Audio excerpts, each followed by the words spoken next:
Hi there, this is Teacher Harry back again with another lesson. Hopefully you've enjoyed the previous lessons, and today we're going to look at some small talk issues. So we're going to look at talking about the weather because it's an ideal and really good topic for small talk, particularly with British and indeed Irish people when they are living in islands that are surrounded by water. The weather is a really, really important topic. It's the centre of attention. Every day you wake up, you have to check outside the window to see what is happening because you want to know what to wear. So it's not like living on the continent when you know it's going to be sunny or you know it's going to be wet. So we have to check it all the time. So as I said, it makes an ideal small talk conversation piece. So what I'm going to try and do for you is to give you some situations that you'll find useful and then give you an explanation as to what those weather conditions mean so that you will be able to join in those sort of conversations at ease. Okay, so let's work on with this.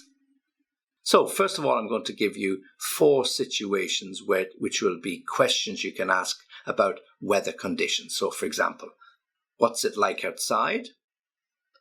What's the weather like? What's the weather forecast? How is it looking outside? These are just the questions that people would normally ask their partner or somebody in the house or in the office when they get up first or they haven't been out. So what sort of answers would we give?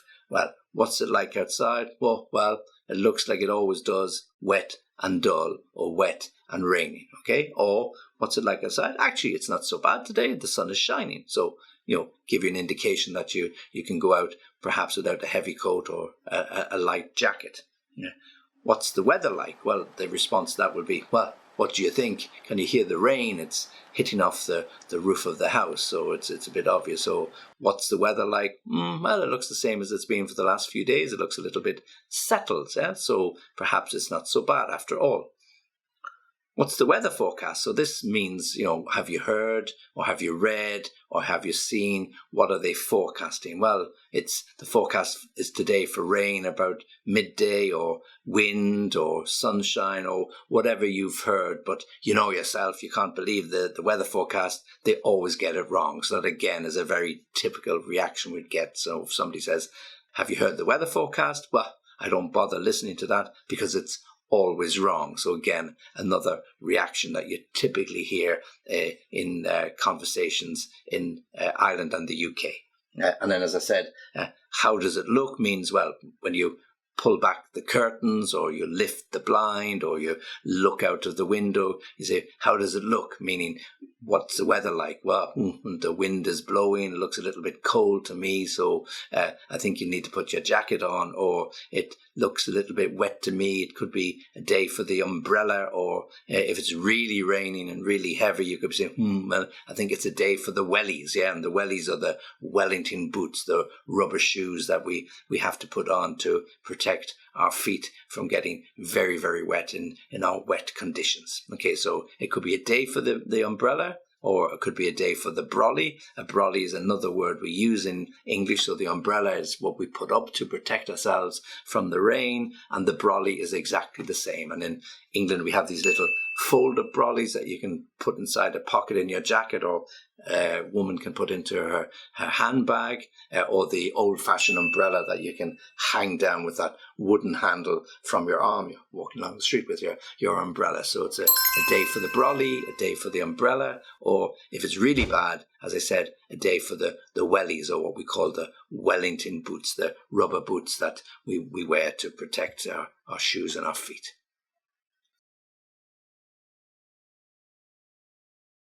So those are the typical questions that you might ask, or somebody might ask you when they're looking to find out what the weather conditions are. So let's look in more detail at what some of those weather conditions in fact really are. So we talk about rain first because indeed here in the UK and Ireland, the rain falls quite a lot. So different ways of describing rain. It's lashing, it's drizzling, it's spitting, it's pouring down, or there's a downpour. Okay, so different ways of describing rain. So when we say it's lashing, it means the rain is really heavy, and it could be rain driven by the wind. So the umbrella is completely useless because the wind will drive the rain under the umbrella and you're going to get wet anyway. And if it's a windy day, whoosh, the umbrella is just going to turn inside out or disappear completely. So lashing, really heavy rain, and usually before you even look outside the window, you can hear it against the window pane or on the roof of the house or wherever you happen to be living. It's drizzling is slightly better. Drizzling means the rain is falling, but it's not so heavy, and but you're still going to get wet. But perhaps the umbrella then will protect you, or a hat, or a raincoat. So drizzling is light rain that's still falling quite continuously, but not so bad, and something you can get used to. When we say it's spitting rain, well, when we spit, we like this, okay? But so this gives you an indication when it's spitting rain, it's not continuous, okay? So maybe it's the beginning of a rain shower, or there's just some light clouds around, and occasionally some rain begins to fall. So, well, it's spitting rain usually means it's beginning to rain, and perhaps, yes, it would be a good idea to bring that umbrella or to bring the raincoat. Even if you don't have to wear it, you might carry it for some protection.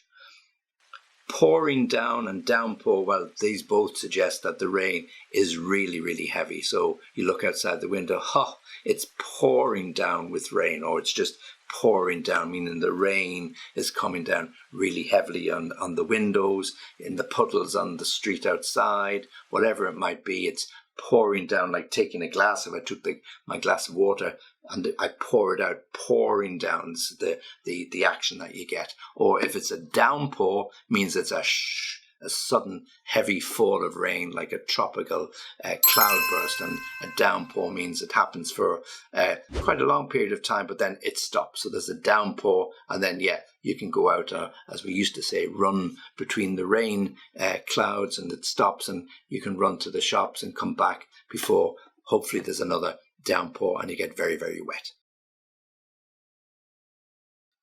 Okay, so we've looked at rain. Now let's look at wind. Well, when we talk about wind, there are lots of ways we can describe it. The wind can be blustery. The wind can be a gale force wind or hurricane. It can be a breeze, a gentle breeze, or a gust, and we often use it as a sudden gust. Okay, so let me explain those to you. So when we talk about the wind being blustery, we're not quite sure which direction the wind is coming from. Often we can say, the wind is coming from the west, or the wind is coming from the north, or the wind is coming from the south, so we know its direction. But when it's blustery, it's blowing around from east or west, and we're not quite sure. So it's hard to know which way to walk, or indeed it can be hard to know what to wear, because if it's blustery, it doesn't necessarily mean it's cold. If it's a wind from the north, then you need a warm jacket. If it's a wind from the south, you might need a lighter jacket. But when it's blustery, you're not quite sure what you need.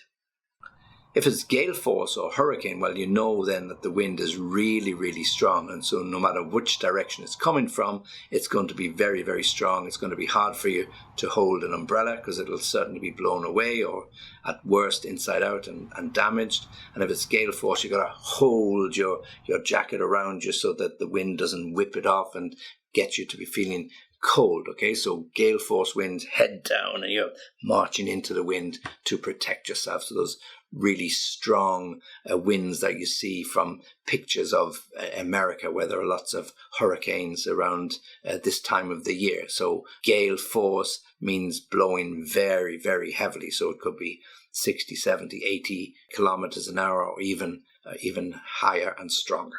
And when we talk about a breeze, we often use gentle breeze. And the word gentle means light. Okay, so a light breeze or a gentle breeze. So the trees are moving a little bit, the bushes are blowing, but it's going to be a pleasant day. Yes, we can go out for a walk. It's just a gentle breeze. It'll keep us cool in that hot sun. So sometimes that gentle light breeze accompanies a warm sunny day, so you get the feeling of warmth and sun, but you don't get burnt, or you don't feel too hot, because there's a gentle breeze, and you can feel the wind in your face. It's not so strong.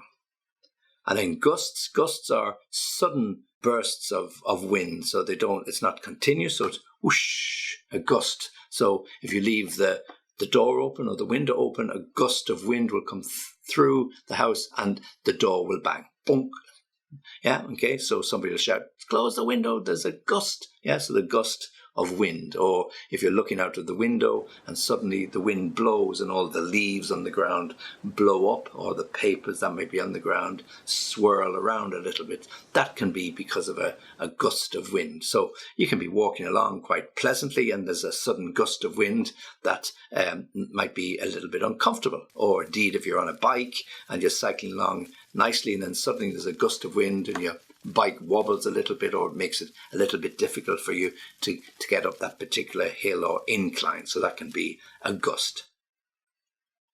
So hopefully then we can talk about hot weather, yeah? And hot weather is that those wonderful days of the summer when the sun is shining. So what are the different ways in which we can describe it? Well, we can simply say it's hot, but often we use words like it's boiling hot, yeah? Or it's scorching, or scorching hot, or we're having a heat wave, yeah? Okay, so when it's boiling hot, it's a bit like water boiling in the pan on the oven, bubble, bubble, bubble, yeah? So boiling hot, you go outside and within a few minutes you're sweating or the perspiration is running down your face, or you feel your clothes a little bit uncomfortable, particularly if you do any form of exercise, a walk or indeed a run. So it's boiling hot today. The temperature is over 30 degrees. You know, you're looking for air, or you're looking for something soft and cold to drink. Scorching is another form of boiling. It's just another way to describe it. To scorch something means to burn it very badly, okay? Yeah, so if there's a forest fire, for example, the earth and the ground can be scorched and you'll see the black marks of where there was a forest fire. So when we refer to something as scorching hot, yeah, we mean it's almost like burning, yeah, scorching hot. Like when you walk on hot sand at the beach and you take your shoes off to go down to the water's edge and the sand is scorching. It's been under the direct sunlight for a couple of hours, and when you get to the beach, it's not so comfortable, so you have to wear those flip-flops, yeah? So it's scorching hot. And then, as we said, we could be having a heat wave, and a heat wave is usually several days, or could even be weeks, where you've got continuous hot sunshine without a break. So, you know, here in Ireland, we often have a heat wave for 3 or 4 days during the summer, and it's very pleasant to have it, sometimes a little bit uncomfortable to sleep at night time, but you know it's not going to last too long. So we're in the middle of a heat wave, or there's a heat wave has just started and it's expected to last for several days. So heat wave. Okay, and finally we go back to, yes, unfortunately, the cold weather of winter or early spring. So different words and ways we can describe cold. We can talk about a cold snap, S-N-A-P, a cold snap. Something can be bitterly cold, or just wintry, okay? So when we talk about a cold snap, it's the opposite of that heat wave, okay? So it's cold weather that comes and lasts for several days. So, you know, there's a cold snap expected next week. So it could be the first days of winter and the last days of autumn when the temperature drops quite suddenly and you might have an overnight frost, and that would be followed by several days of zero temperatures or even perhaps below zero. So that's a cold snap. So it's something that happens quite suddenly, but it tends not to last so long. But we can talk about bitterly cold when there's a wind. The wind that comes from the north during the winter is bitterly cold. It's like sitting in an ice box or sitting in the freezers. It's bitterly cold. So we hear expressions, it's bitterly cold today. I don't know how anybody can walk in that. Or it's bitterly cold. It's too cold to go for my normal run. I'll do my workout at home. Okay, bitterly cold. And then wintry is just a general word to describe the conditions. How are the conditions? Wintry conditions, that, you know, the roads tend to have some ice, not every day. There is frost, not every day. You know, the leaves are covered in a bit of frost. So these are the wintry conditions that we expect. The wind is cold, rain feels like ice when it falls, all of the conditions that we expect to have in the winter. So we refer to them generally as wintry conditions. The conditions for driving are very wintry, so you have to be careful. Either you change your tires if you have to those winter tires, or you just take extra care and attention when you're driving on the roads, in case you occasionally come across some ice or black ice that you just can't see until it's too late. So wintry conditions.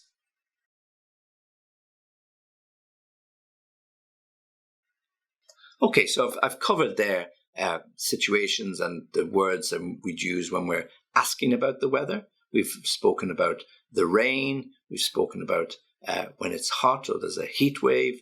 We've spoken about the wind. And then we spoke about when it's cold. So now we're going to look at common or simple errors that people make when they're talking about the weather. So let me take them one at a time and I'll explain them to you. The most common mistake that people make when they're learning English and they're talking about the weather is they confuse nouns and adjectives or even verbs when we've got the terms that we're talking about. So let's give you the correct and the incorrect versions.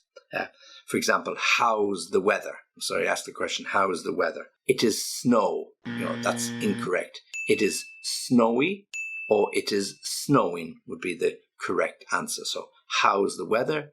It is snowy, adjective, or it is snowing, okay, but not it is snow, okay, because snow is the noun.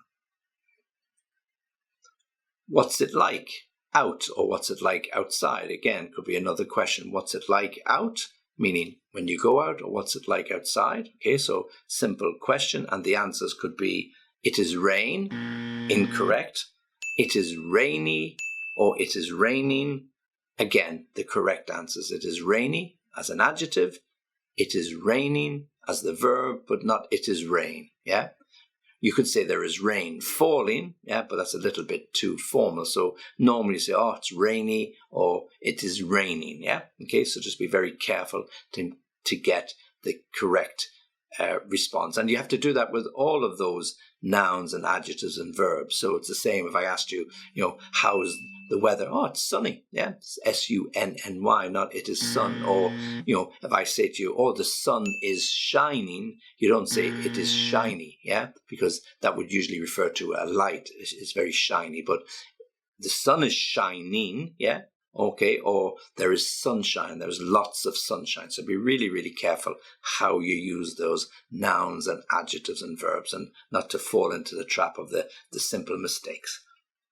So it is sunny is the adjective, the sun is shining is the verb, but it's not, it is shiny, yeah, because as I said, that refers to the light for the car lights, so they're very shiny, or the torch, or, oh, I don't like your lamp, it's very shiny. So the sun is shining, or it is sunny, or the sun is very hot. Okay, so just make sure you use the correct terminology when you're talking about the weather, and it'll make your small talk sound much, much more professional, much, much more like a native speaker, and you'll be able to join with those conversations with a lot of confidence. Yeah, okay.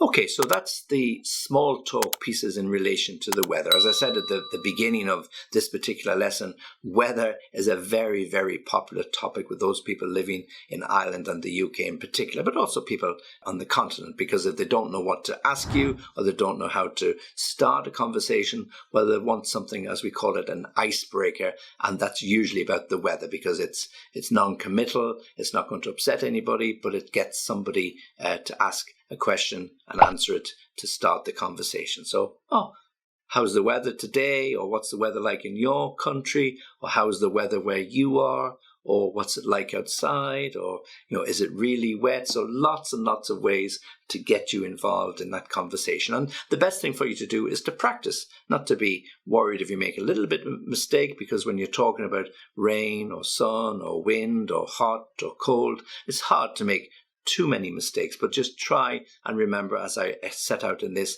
the difference between the nouns, the adjectives, and the verbs, and then try and practice the different ways in which you can talk about those nouns, like the rain, or how you can talk about the wind, or how you can talk about the sun, or how you can talk about the things that you need, like your wellies, or your brolly, or your umbrella, or your raincoat, or your rain hat, or whatever it might be. All of those words will add to your vocabulary and will help you sound much, much more professional. And as I said, to give you much more confidence. Okay, well, this is Teacher Harry. And as always, thanks for listening. And if you like this and you want to help me to continue the lessons, well, try and support us, and we'll join you again soon.